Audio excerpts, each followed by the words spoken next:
जिल्ह्यातील खामगाव मलकापूर परिसरात झालेल्या दुचाकी चोरीच्या 5 गुन्ह्यांची स्थानिक गुन्हे शाखेने उकल करून 2 दुचाकी चोरट्यांना ताब्यात घेतले आहे। त्यांच्याकडून 3,48,000 रुपयांच्या 9 दुचाकी हस्तगत करून गुन्हा दाखल केला आहे।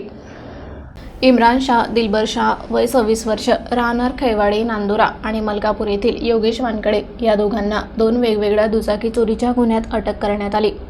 इम्रान शाहकडून 3,20,000 रुपये किमतीच्या 5 दुचाकी ताब्यात घेतल्या। योगेश वानखडेकडूनही दुचाकी जप्त करण्यात आल्या असून एकूण 5 गुन्हे त्यांनी खामगाव, अकोला आणि मलकापूर येथे केले असल्याचे स्पष्ट झाले आहे।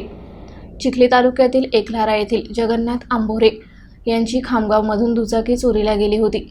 त्या प्रकरणात नांदुऱ्यातून इम्रान शाहला ताब्यात घेण्यात आले होते। त्यानंतर या चोरीच्या गुन्ह्याची उकल झाली। स्थानिक गुन्हे शाखा आणि खामगाव पोलीस यांनी ही संयुक्त कारवाई केली।